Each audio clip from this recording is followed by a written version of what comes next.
besar bagi setiap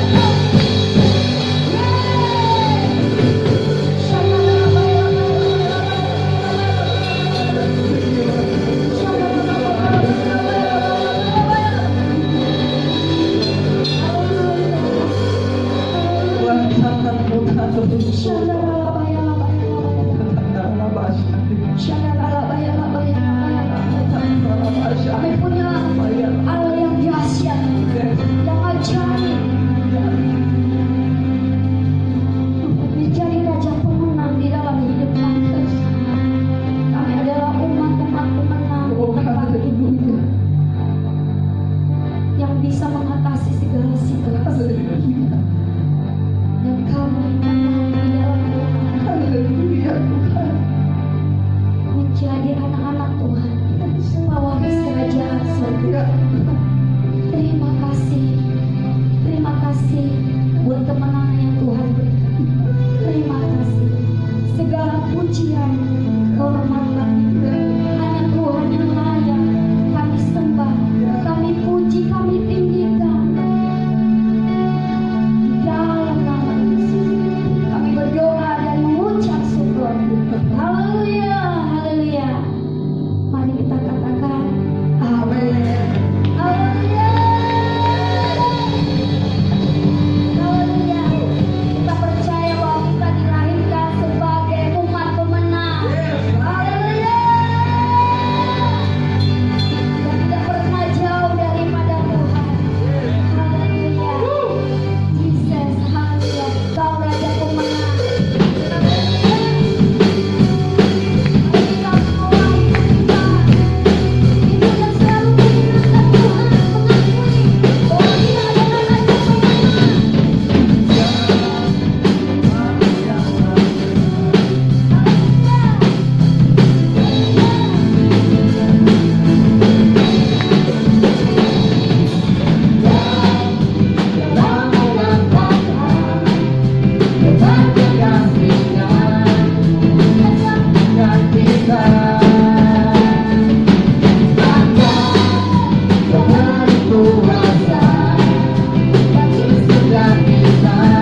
Selamat hari Minggu. Saya percaya semua diberkati Tuhan berlimpah-limpah. Pada edisi Voice of Pentecost kali ini kita membahas tentang persembahan perjanjian atau covenantal offering. Menurut saudara, apakah perlu kita memberikan persembahan? Jika terjadi situasi seperti kehilangan pekerjaan, sakit, musibah atau bencana, dan lain-lainnya, apalagi di saat seperti ini yang masih pandemi COVID-19, perlukah kita memberi persembahan? Sesungguhnya Alkitab menyatakan memberikan persembahan tidak terpisahkan dari kehidupan orang percaya. Hal ini dilakukan selama ribuan tahun sejarah gereja, karena memberikan persembahan adalah salah satu bentuk penting dan nyata ekspresi penyembahan dan bukti penyerahan hidup kita kepada Tuhan. Oleh karena itu, penting untuk mempunyai dasar pengertian yang benar tentang memberikan persembahan walaupun di tengah situasi sulit, untuk menjadi fondasi yang kuat dalam menjalankan penyembahan dan bukan karena mampu atau tidaknya menurut pandangan kita sendiri. Sekarang mari kita telusuri tentang covenantal offering. Apa itu? Covenantal offering adalah persembahan karena perjanjian hubungan manusia kepada Tuhan. Nah, untuk bisa melakukan covenantal offering, kita harus mempunyai covenantal relationship terlebih dahulu. Covenantal relationship itu sendiri adalah hubungan berdasarkan ikat janji yang sangat kuat dengan Tuhan, berdasarkan hikmat firman Tuhan. Firman Tuhanlah yang menjadi petunjuk tingkah laku kita kepada Tuhan dan juga sebaliknya. Dan istimewanya adalah karena kita mempunyai Roh Kudus dari Kristus berdasarkan 2 Korintus 3 ayat 17-18, maka adalah suatu keuntungan yang istimewa kita bisa mendapatkan kemuliaan untuk melakukan perintah Tuhan dengan sukarela, bukan karena paksaan. Dalam perjanjian lama yaitu di kitab Imamat ada 5 macam korban persembahan yang harus diberikan umat Israel kepada Tuhan, yaitu korban bakaran, curahan, pendamaian, penghapus dosa, dan kesalahan. Nah, kini kita sudah tidak melakukan hal tersebut karena Tuhan Yesus sendiri yang sudah menggenapinya. Tapi prinsip memberi persembahan kepada Tuhan tetap berlaku. So, di masa kini saat kita memberi kepada Tuhan, berilah dengan sukarela persembahan yang wajib diberikan kepada Tuhan. Karena kita ada di dalam suatu hubungan ikat janji yang erat dengan Tuhan. Inilah yang disebut memberi covenantal offering karena covenantal relationship. Saudara, memberikan covenantal offering kepada Tuhan harus menurut kerelaan hati kita. Bukan dengan sedih hati atau paksaan, tapi dengan sukacita. Tuhan Yesus memberikan contoh terbaik dalam hal sukarela dan wajib ini melalui penderitaannya di kayu salib. Yohanes 10 ayat 18 berkata, "Tidak seorang pun mengambilnya daripadaku, melainkan aku memberikannya menurut kehendakku sendiri. Aku berkuasa memberikannya dan berkuasa mengambilnya kembali.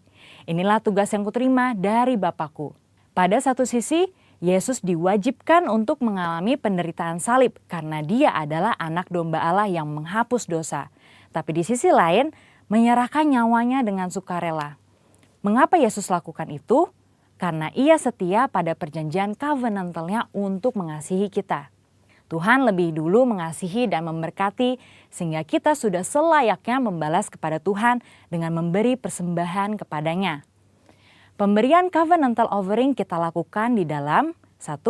Persembahan persepuluhan, 2. Persembahan sulung, dan 3. Komitmen untuk mendukung proyek pekerjaan Tuhan sebagaimana tuntunan Roh Kudus. Berarti saat kita melakukan covenantal offering itu mencerminkan bagaimana kita sesungguhnya mengasihi dan menyembah Allah. Memberikan persembahan juga bentuk penyerahan total kehidupan kita kepada Tuhan. Nah, yang paling penting adalah jangan sampai pemberian covenantal offering mengabaikan prinsip dan esensi keadilan, belas kasihan, dan kesetiaan. Kita juga perlu tahu memberi secara horizontal atau horizontal giving adalah memberikan kepada sesama yang membutuhkan dan yang kekurangan. Pemberian ini juga penting loh dalam pandangan Tuhan dan bahkan menjadi tugas kita sebagai jemaat untuk memperhatikan mereka yang berkekurangan. Tetapi jangan lupa, pemberian persembahan covenantal harus dilaksanakan terlebih dahulu. Jadi, dalam situasi susah ini, apa kita tetap perlu memberikan persembahan? Jawabannya ya. Ingat, persembahan merupakan ekspresi penyembahan yang penting kepada Tuhan yang telah memberikan anugerah terbaik. Kita memberi persembahan kepada Tuhan melalui institusi yang Tuhan tetapkan untuk menerima dan mengelolanya, yaitu gereja di mana kita tertanam dan bertumbuh seperti dalam Maleakhi 3 ayat 10. Pertanyaan kedua, apakah memberi persembahan harus ke gereja atau langsung kepada mereka yang membutuhkan? Jawabannya juga ya untuk keduanya. Karena gereja adalah wadah nomor 1 yang Tuhan gunakan untuk menyatakan kepedulian kita dan menyatakan kasih Tuhan kepada dunia dan sesama. Saudara juga boleh memberikan bantuan secara langsung kepada yang membutuhkan sesuai tuntunan Roh Kudus. Perlu diingat, dengan memberi persembahan kepada Tuhan, itu akan melatih iman kita untuk mengandalkan Tuhan senantiasa. Dan memberi akan melatih sikap kita sebagai seorang pengelola, bukan pemilik. Mari kita jaga hubungan dengan Tuhan apapun yang terjadi. Berikan kepada Tuhan persembahan covenantal offering, karena Tuhan sudah lebih dahulu memberkati dan membawa kita masuk dalam covenantal relationship dengannya. Jadi, tunggu apa lagi? Mari kita memberi persembahan dengan sukacita. Kita diberkati untuk menjadi berkat bagi orang lain. Tuhan Yesus memberkati. Amin.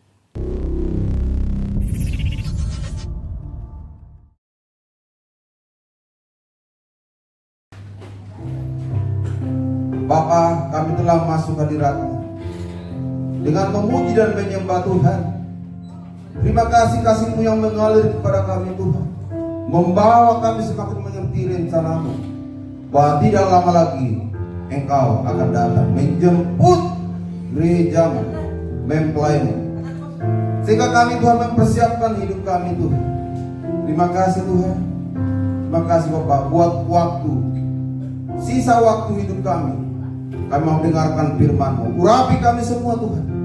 Berkati semua jemaat-Mu yang di rumah-rumah, bahkan semua yang menonton video ini Tuhan. Terima kasih. Terpujilah Engkau. Di dalam nama Yesus kami berdoa dan mengucap syukur. Haleluya. Amin. Shalom. Shalom semua jemaat Tuhan yang di rumah-rumah, yang melakukan ibadah, yang masih setia. Saya tahu saudara mempersiapkan hidup saudara untuk berkenan kepada Tuhan. Bahkan semua yang menonton video ini, hari-hari ini adalah hari-hari di mana Tuhan membawa gerejanya untuk berkenan. Hari-hari ini adalah Tuhan sedang membawa orang-orang yang benar-benar sungguh-sungguh menyembah Dia.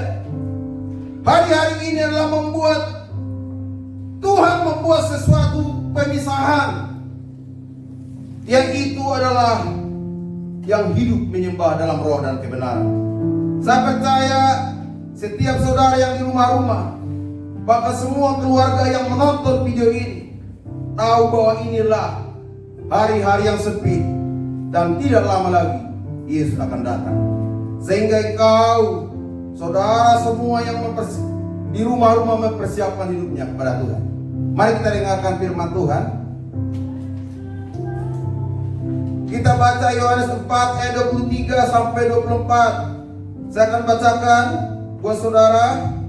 Tetapi saatnya akan datang dan sudah tiba sekarang, bahwa penyembah-penyembah benar akan menyembah Bapa dalam roh dan kebenaran. Sebab Bapa menghendaki penyembah-penyembah demikian. Allah itu roh, dan barang siapa menyembah Dia harus menyembahnya dalam roh dan kebenaran.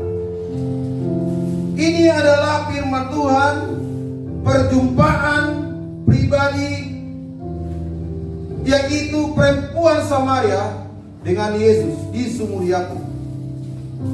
Bagaimana tentang Tuhan Yesus, perjalanan Tuhan Yesus dari Yudea menuju Galilea? Dia harus melewati Samaria. Dan di sumur Yakub, karena Yesus adalah kelelahan, dia sedang duduk di pinggir sumur Yakub. Tetapi apa saudara? Yaitu pada jam 12 siang, perempuan Samaria datang untuk mengambil air. Ada di situ adalah pembicaraan antara perempuan Samaria dengan Yesus. Perempuan Samaria tahu bahwa Yesus itu adalah orang Yahudi, sehingga ada dialog. Dan dia berkata bahwa engkau adalah orang Yahudi dan kami adalah orang Samaria. Bagaimana orang Yahudi dan orang Samaria tidak bisa bergaul? Tetapi saudara, lewat itulah bahwa Yesus menyatakan dirinya siapa dia yang sebenarnya. Apa yang saya katakan kepada kita semuanya adalah dialog yang paling yang saya katakan. Perempuan Samaria itu berkata, kami menyembah di gunung sana, tapi kamu menyembah di Yerusalem. Sehingga timbul daripada ayat ini yang saya bacakan kepada kita, akan tiba saatnya menyembah Bapa dalam roh dan kebenaran. Sebab Bapa menghendaki penyembahan demikian. Allah itu roh, dan barang siapa menyembah dia harus menyembahnya dalam roh dan kebenaran. Saudara tahu saudara bahwa di sini saya mau katakan di gunung sana dan Yerusalem itu sama artinya adalah bahwa kita itu seperti biasa beribadah di gereja. Tetapi di sini Tuhan katakan mungkin saudara beribadah di gereja, tapi Tuhan tegur itu ibaratnya adalah menyembah di gunung sana di Yerusalem. Adalah itu artinya adalah mungkin saudara di gereja, tetapi tidak mengalami perjumpaan pribadi dengan Allah. Waktu kita di gereja adalah kita melakukan tradisi, masih terikat, masih menyimpan dosa. Ibadah kita juga masih dalam permukaan. Ibadah kita diatur oleh pikiran kita, diatur oleh liturgis tanpa kehadiran Allah. Saya katakan bahwa saudara itu tidak menyentuh Tuhan, sehingga Tuhan membenarkan saudara. Lewat COVID-19 ini adalah Tuhan sedang membawa kita untuk menyembah dalam roh dan kebenaran. Makanya Yesus berkata akan tiba saatnya menyembah Bapa dalam roh dan kebenaran. Selama ini kita tidak menyentuh hati Tuhan. Kita tidak merasakan sesuatu, kita harus beribadah di gereja. Kita tidak bisa apa-apa kalau kita gak bisa beribadah di gereja. Saya banyak bertemu dengan jemaat, aduh gak enak kalau gak ibadah di gereja. Saya mengatakan buat saudara, karena selama ini beribadah di gereja tidak menyentuh hatinya Tuhan. Saudara tidak menyembah dalam roh dan kebenaran. Makanya Tuhan katakan, tetapi saatnya akan datang dan sudah tiba sekarang bahwa penyembah-penyembah benar akan menyembah Bapa dalam roh dan kebenaran. Sebab Bapa menghendaki penyembah-penyembah demikian. Sehingga keadaan yang sulit ini Tuhan akan memisahkan. Yang mau menyentuh hatinya Tuhan, yaitu adalah yang mempunyai hubungan pribadi dengan Tuhan. Itu makanya perjumpaan perempuan Samaria di sumur Yakub. Kebiasaan dia datang kepada Tuhan, tetapi dia masih terikat. Orang yang terikat tidak bisa menyentuh hatinya Bapa. Tuhan bawa kita di dalam keadaan sekarang ini untuk menyembah dalam roh dan kebenaran. Kita tidak bisa beribadah, tetapi saya mengatakan Allah sedang membawa saudara dan saya untuk mengalami pribadi Tuhan Yesus. 2 Korintus 5 ayat 17. Jadi siapa yang ada dalam Kristus, ia adalah ciptaan baru, yang lama sudah berlalu, yang baru akan datang. Kalau kita sudah menyembah Allah dalam roh dan kebenaran, hal-hal yang baru menyertakan kita. Ada pewahyuan-pewahyuan daripada Tuhan. Kita senang menyenangkan Tuhan. Kita sedang mencari Tuhan selalu. Kita menjadi haus. Kisah Rasul 1 ayat 8. Kalau Roh Kudus turun atas kamu, maka kamu menjadi kesaksi. Yerusalem, Yudea, Samaria, sampai di ujung-ujung bumi. Saya mengatakan saudara dan saya tidak bisa menjadi saksi kalau enggak mengalami menyembah dalam roh dan kebenaran. Orang yang menyembah dalam roh dan kebenaran, dia selalu berjumpa secara pribadi dengan Tuhan. Kita harus mengalami kepenuhan daripada pribadi Tuhan Yesus. Harus nampak pribadi Tuhan Yesus dalam kita. Sehingga benar-benar saudara, sebentar lagi penuaian terbesar dan terakhir. Banyak orang datang kepada Tuhan. Siapa yang melayani mereka?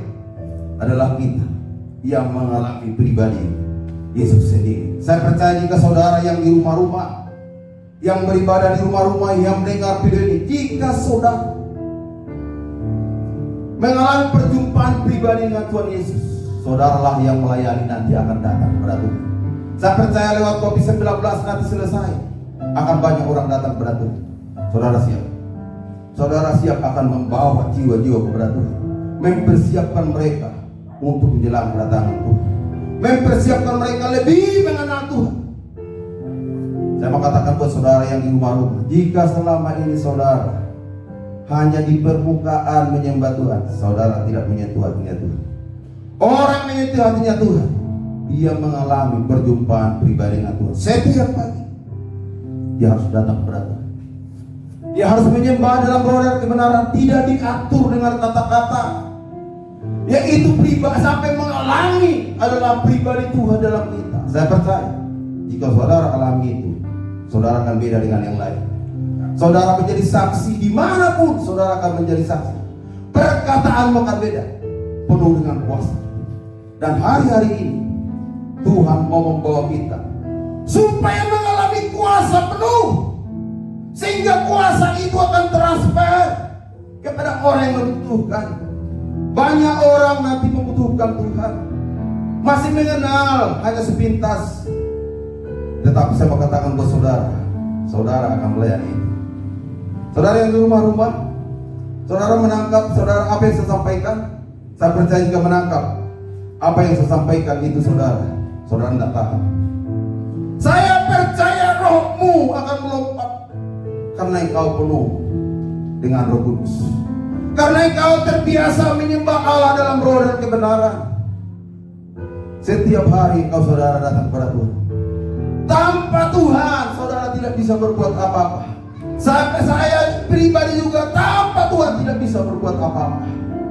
Makanya Yesus berkata, di luar aku kamu tidak bisa berbuat apa-apa. Maksudnya adalah tidak bisa menyatakan kemuliaan Tuhan, tidak bisa menyatakan pribadi Tuhan kepada orang lain.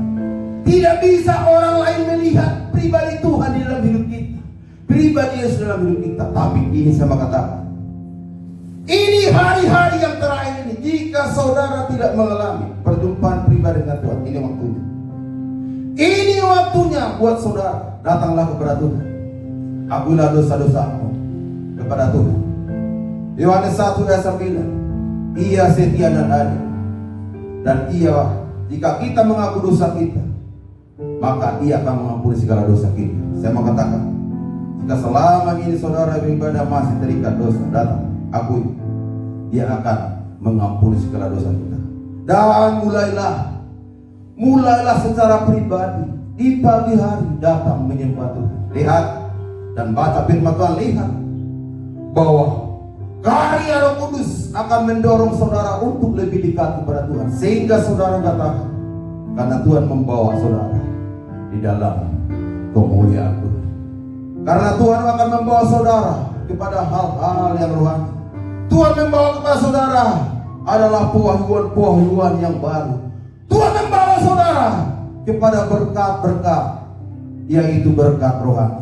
Sekalipun saudara merasa susah, sekalipun saudara terpuruk, saudara, jika saudara punya hubungan pribadi dengan Tuhan, saudara tidak terpengaruh, saudara tidak stres, tetap engkau bersukacita, karena percaya Tuhan akan menyelesaikan, karena percaya semuanya mendatangkan kebaikan.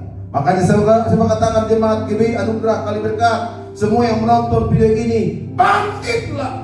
Ini waktunya, ini ujung di akhir zaman, tidak lama lagi sisa hidup kita untuk Dia. Masih ada waktu. Ini adalah perkenanan Tuhan, ini waktu pemisahan Tuhan. Jangan biarkan engkau terpisah, karena waktu Tuhan Yesus datang. Jika saudara tidak bersama Dia, jika saudara terpisah, tidak punya hubungan pribadi dengan Tuhan, saudara tidak terangkat. Siapa rindu saudara mau bersama Tuhan? Amin. Saudara rindu? Tidak lama lagi Yesus akan datang, akan mengangkat orang yang berkenan kepada Tuhan, yaitu mempelai, yaitu yang mempunyai hubungan pribadi dengan Tuhan, hubungan yang intim dengan Tuhan. Hanya hubungan yang intim dengan Tuhan, sehingga tahu kita siapa Tuhan yang sebenarnya. Saya mau katakan buat saudara, tidak tahu siapa Tuhan kalau bukan Roh Kudus. Makanya kita harus menyembah dalam roh dan kebenaran, yaitu penuh roh. Amin. Amin. Angkat tanganmu saudara, katakan kepada Tuhan, Rohmu yang hidup penuhi, biarkan rohmu dipenuhi, mengalir dalam jiwaku tenang, jiwaku tenang bersamamu dalam naungan. Mari buka hatimu saudara, buka hatimu, buka hati buat tahdiran. Amin. Terserah mari semua, Roh Kudus sedang mengalir. Oh, buka hati untuk jamaah Tuhan, umatmu yang di rumah-rumah. Terserah oh, amin. Bil Yesus hidup di altarmu, menyembahmu di altarmu Tuhan, di altar. Ya anak-anakmu yang menyembah Tuhan, menyembah di altar. Lihat anak-anakmu yang buka hati, yang mengakui dosanya, nyembahmu.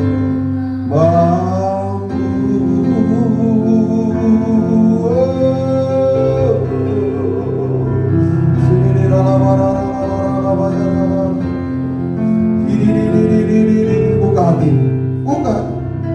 Roh Kudus sedang bekerja. Roh Kudus akan membawa orang bersungguh-sungguh hati. Angkat tanganmu, jika engkau saudara siap. Aku melepaskan kuasa Tuhan. Bapak, aku melepaskan kuasamu bagi setiap mereka yang buka hati, bagi mereka Tuhan yang mengakui dosa-dosanya. Kalau selama ini hanya mereka datang kepada Tuhan, menyembah dalam permukaan, masih terikat di dalam dosa, Tuhan saat ini lepaskan mereka, penuhi mereka Tuhan, supaya mereka Tuhan mengalami di mana perjumpaan pribadi bersama dengan Engkau Tuhan, seperti perempuan Samaria bertemu di Sumur Yakub. Tuhan pulihkan keadaan mereka. Semua jemaatmu yang di rumah-rumah, semua yang mendengarkan video ini Tuhan, bawa mereka Tuhan untuk mengalami kepenuhan daripada Engkau. Tuhan terima kasih. Siapkan mereka Tuhan, siapkan mereka Tuhan menjadi alat tangan-Mu Tuhan. Terima kasih Tuhan, berkat-Mu turun bagi setiap mereka yang buka hati di dalam nama Yesus, dalam nama Yesus, dalam nama Yesus. Amin. Saudara yang di rumah-rumah, tetap latih dirimu untuk intim dengan Tuhan, untuk menyembah Dia, karena Dialah Allah kita, menyembah dalam roh dan kebenaran. Amin. Sama-sama berdoa untuk bangsa Indonesia yang kita cintai. Haleluya. Kami sungguh bersyukur punya Allah yang besar seperti Engkau Tuhan Yesus, yang tiada bandingnya di bumi ini Tuhan. Kami sungguh percaya akan Tuhan. Semua baik keadaan hari-hari ini bagi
Mari semua jemaat yang rumah-rumah yang menonton video ini, angkat tanganmu, terima berkat Tuhan.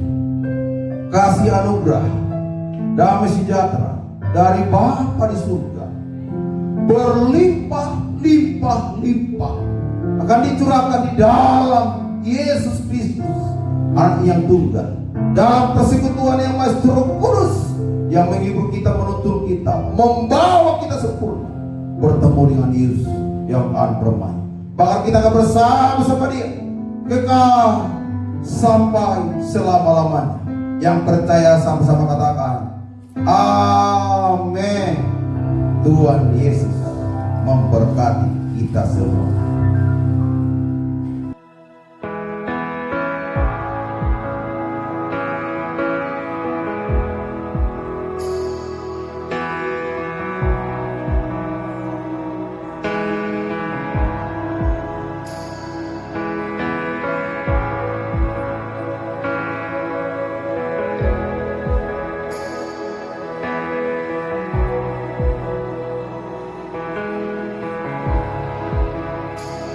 You are here, moving in our midst. I worship you,